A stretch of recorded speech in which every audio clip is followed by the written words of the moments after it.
Real quick, before this video begins, I want to say hello there, and thank you to my latest subscribers. We've gained about 30 in the past 30 days. Really excited to see this channel growing again. We are on the road to 2,000 subs, only about 50 away, so make sure to subscribe to Induction Studios for more on gaming technology and videography. Gonna try to make about 3 videos a week. I'm excited to see this channel growing again, so let's get into it.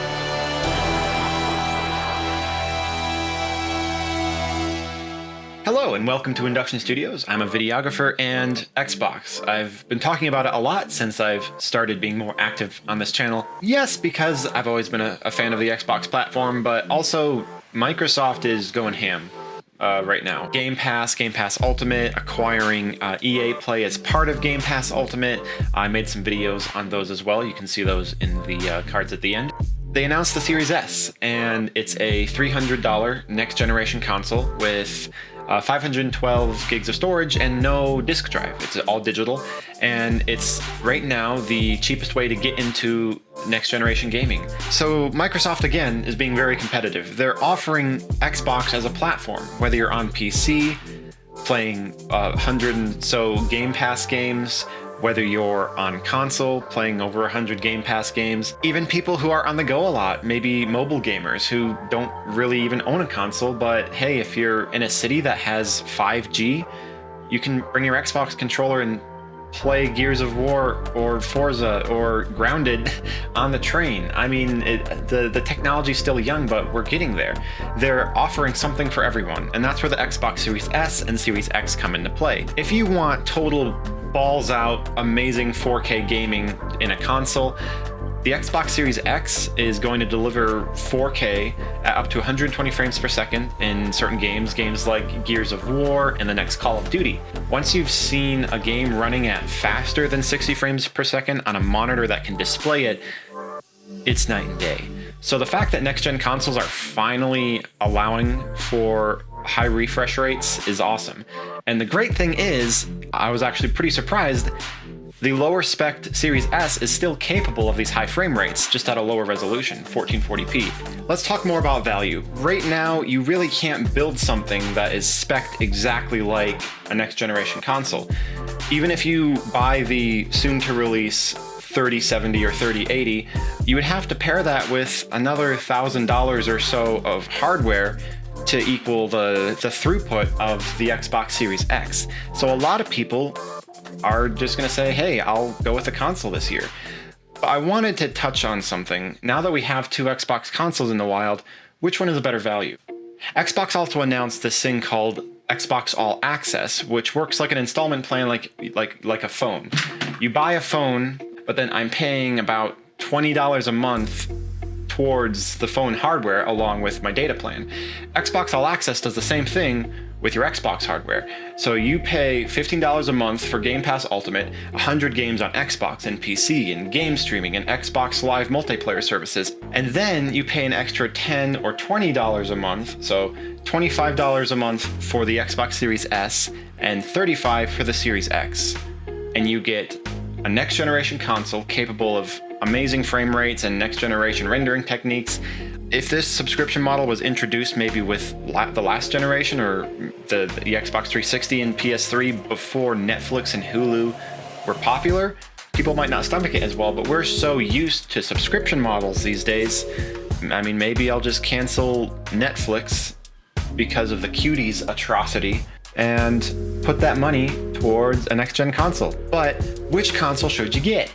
Well, that's a trick question. The Xbox Series S for $300 is going to be able to play all the next-gen games at the high frame rates as long as you have a TV or monitor that can enable 120 hertz. The downside is the Series S only has 512 gigs of storage and no Blu-ray drive. I mean, who actually watches Blu-ray discs anymore? Come on.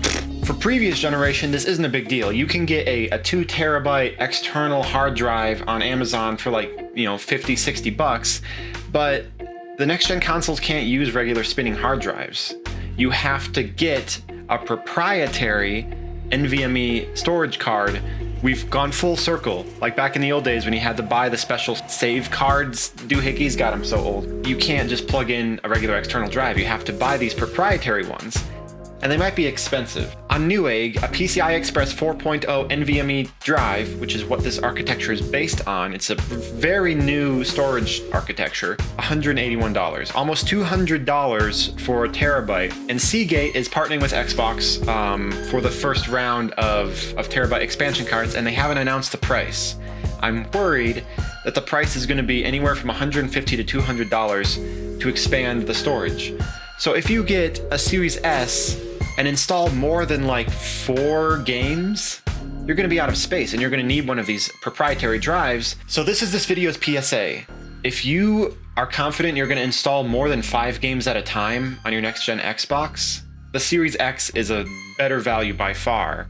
Unless the expansion card is super cheap, like $50, which I doubt, you're going to run out of storage and you're going to have to end up spending the same amount of money that you would on a Series X in the first place. So if the $25 a month or $300 up front is more enticing to you than the higher tier of $35 or $500, just know that with the Series S, you're likely going to have to uninstall games and install the ones that you're playing, beat those games, reinstall the other ones. They did announce, and this is the upside, if you have a regular external hard drive, you can still store games on there and install them to the fast storage to play them, but you cannot play them from this external storage. All in all, unless the price of these external drives is super cheap, the Series X is going to be a better value because it has more horsepower, it has more storage, it has the Blu-ray drive that we're definitely going to use every day. So $500 for Series X in this economy with everything that's happened with the pandemic this year, yeah, a lot of people might not be able to afford that,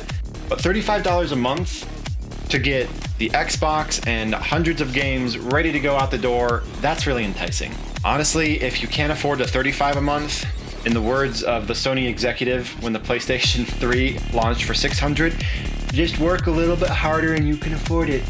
But I digress. Whether you're a PC gamer just looking to get started, $10 a month gives you a lot of value on PC. But for $35 a month to get a next generation console with hardware ray tracing, capable of 4K up to 120 frames a second, it's a good time to be a gamer, no matter which way you go. If you're a PlayStation player and you think this is a really good deal, come and join the Xbox fanboys. You're welcome here. There's no judgment. We don't believe in the console war anymore. I already mentioned that Microsoft isn't fighting the console war anymore. They're doing their own thing, and it's going to bring a lot of gamers together. Let me know your thoughts in the comment section. If you are planning on getting a next-gen console, what are you looking for? The Series S, the Series X, the Wi-Fi router that still doesn't have a price tag announced? Or are you just going to get an RTX 30 series and know that you'll be ahead of the game graphically, not caring as much about the value of the next-gen Xboxes? Things could change. Maybe these consoles will be complete potatoes and not work well. We'll see. But just like with the NVIDIA RTX series, we won't know until we get our hands on the next-gen hardware and actually see what it can do. I'm excited either way, excited for the future of gaming. If you're excited, if you're a gamer, hit that like button. If you didn't like that video, well, there's that button too. But leave a comment, let me know what you think, and a lot of more content coming your way. I hope you have a great day, a great night, a great life. Subscribe, and stay safe.